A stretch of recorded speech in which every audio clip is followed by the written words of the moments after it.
சிந்தாதிரிப்பேட்டை என்ற ஒரு இடத்துல இருந்து வரேன். எனக்கு வந்து 2 வயசு இருக்கும்போது என்னுடைய அம்மா வந்து மறைச்சு போயிட்டாங்க. ஆனா அது குறித்து எந்த கஷ்டமும் இல்லாதபடிக்கு என் தேவனாகிய கர்த்தர் இந்த நாளில் கூட நிச்சயமுள்ள சாட்சி எனக்கு வைத்திருக்கிறார். ஹல்லேலூயா. தேவனாகிய கர்த்தர் ரொம்ப பெரியவரா இருக்கிறார். எனக்கு 2 வயசு இருக்கும்போது அப்பாவும் நானும் மட்டும்தான். அவரு கர்த்தருக்குள்ள இருந்ததுனால என்னை கர்த்தருக்குள்ள வளர்த்தாரு. 2 வயசு என்ன பண்ணும்போது 2வது திருமணம், அந்த மாதிரி அநேக காரியங்கள் இருக்கு. எத்தனையோ அதாவது கெட்ட பழக்கங்கள் அநேக காரியங்கள் இருக்கு. ஆனாலுமாய் கூட என் தகப்பன் எந்த காரியத்திலயும் அடிமைப்படாதபடிக்கு அவர் என்னை வளர்த்ததுக்கு முக்கியமான காரியம் அவர் கிறிஸ்துக்குள்ளா இருந்தார்.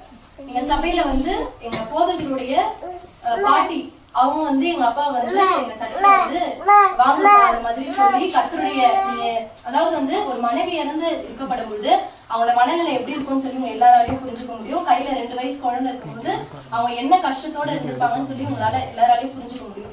அப்படி இருக்கப்படுற ஒரு சூழ்நிலை என் சபையில இருக்கிற மூப்பர்கள், என் சபை போதகர் எல்லாருமே வந்து எங்க அப்பா கிட்ட பேசி கர்த்தர் வந்து உன் பிள்ளைய வந்து வளர்ப்பாரு. ஏன்னா அந்த நேரத்துல எந்த உதவியுமே இல்லை, பண உதவியுமே இல்லை, மனுஷ உதவியுமே இல்லை, எந்த உதவியற்ற சூழ்நிலையில என் தேவனாகிய கர்த்தர் எங்க அப்பாவை தெரிந்து கொண்டு இந்த நாள் வரையிலுமாய் கூட எங்களை நடத்தி வருகிறார். ஒவ்வொரு நாளும் கூட எங்க அப்பா வந்து ஒரு நாள் சண்டே சர்வீஸ் கூட என்னை மிஸ் பண்ணாத அளவுக்கு கொண்டு போவேன். ஏன் இந்த காரியத்தை நான் சொல்றேன்னா, கர்த்தருக்கு எங்க அப்பா பயந்ததுனாலதான் இந்த நாள்ல கர்த்தர் என்னை வந்து நல்லா படிக்க வச்சிருக்காரு. அதாவது எங்க குடும்பத்துல வந்து எல்லாருமே தமிழ் மீடியத்துல படிச்சாங்க. ஆனா என்ன கர்த்தர் எல்லா 12th வரைக்குமே என்ன இங்கிலீஷ் மீடியத்துல படிக்க வச்சாரு. எங்க அப்பா கிட்ட எல்லாருமே சொன்னாங்க 12th முடிஞ்சிச்சு போதும்பா வேலைக்கு அனுப்ப சொன்னாங்க. ஆனா கர்த்தர் என்னை BCA படிக்க முடியாது கிருபை செய்தார். அது மாத்திரம் இல்லாதபடிக்கு இதோட போதும். ஆனா எங்க அப்பா கிட்ட எதுவுமே கிடையாது, எந்த பணமும் கிடையாது, எதுவுமே கிடையாது. என் தேவன் ஒருவர் மாத்திரம்தான். ஏனென்று சொன்னால் வேதத்துல ஒரு வார்த்தை இருக்கிறது, ஸ்ரீயானவள் தன் கர்ப்பத்தின் பிள்ளைக்கு இறங்காமல் தன் பாலகனை மறந்து போவாளோ அவர்கள் மறந்து போனாலும் நான் உன்னை மறப்பதில்லை என்று சொல்லி அந்த வார்த்தையின்படியாய் கூட என் தாய் என்னை மறந்து போனாலும் அந்த கஷ்டமே இல்லாத அளவுக்கு அதை குறிச்சு ஒரு நாளும் நான் கலங்காதபடிக்கு ஏசப்பா எனக்கு தாயாகவும் தகப்பனாகவும் இருந்து ஒவ்வொரு நாளும் என்னுடைய தேவைகள், ஒரு பெண் பிள்ளைன்னும் போது அநேக தேவைகள் இருக்கும். எல்லா தேவைகளும் நான் நினைப்பதற்கும் வேண்டிக் கொள்வதற்கும் மேலான காரியங்களை, நான் எதிர்பார்க்காத காரியங்களை ஏசப்பா என்னுடைய வாழ்க்கையில செஞ்சிருக்காரு. உங்ககிட்ட கூட அந்த மாதிரி ஒரு சூழ்நிலை இருக்கலாம், பணம் இல்லாத சூழ்நிலை இருக்கலாம், இல்ல தாய் தகப்பன் இல்லாத என்ன சூழ்நிலை வேணா இருக்கலாம், நீங்க ஹிந்துவா இருக்கலாம், முஸ்லிமா, என்ன காரியமானா இருக்கலாம். ஆனா ஏசப்பா நான் கூப்பிட்டப்போ எப்படி பதில் கொடுக்குறாரோ அதே சேம் பதில் தான் உங்களுக்கு கொடுப்பாரு. நீங்க என்ன சிச்சுவேஷன்ல இருந்தாலும் எந்த ப்ராப்ளத்துல இருந்தாலும் பரவாயில்ல, கர்த்தரை நோக்கி நீங்க கூப்பிட்டீங்கன்னா அவர்கிட்ட நீங்க கேட்டீங்கன்னா கண்டிப்பாகவே என்னுடைய லைஃப கர்த்தர் ரொம்ப ஹாப்பியா வச்சிருக்காரு.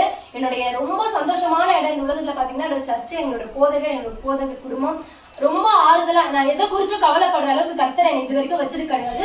அந்த மாதிரி ஏதாவது ஒரு சிச்சுவேஷன் வந்தாலும் ஏசப்பா நான் நோக்கி கூப்பிடும் போது உண்மையாகவே கர்த்தர் இறங்கி வருவாரு. அவர் வந்து பேசுகிற தெய்வம் சொல்லிட்டு வேதத்துல சொல்லுவாங்க. உண்மையாலுமே நான் ஏதோ ஒரு வாலிப பிள்ளை, நம்ம வந்து அநேக தவறான காரியங்கள் நிறைய நம்ம ஃப்ரெண்ட்ஸோட சேர்ந்து சில சிச்சுவேஷன்லாம் வரும்போது இங்க போலாம் வாங்க கூப்பிடும் போது நிச்சயமாக கர்த்தர் என் கூட பேசுவாரு.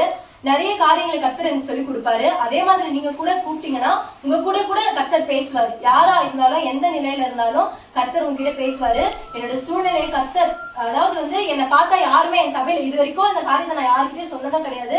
எங்க அப்பா வந்து நிறைய இடத்துல வந்து ஸ்பான்சர் பண்றேன், இந்த மாதிரி சிங்கிள் பேரண்ட் தான் ஸ்பான்சர் பண்றேன்னு சொல்லுவாங்க. அதுல கூட எங்க அப்பா என்னோட பேரை வந்து எங்கேயுமே மென்ஷன் பண்ணது கிடையாது. யாருமே வந்து அது சொன்னதே கிடையாது.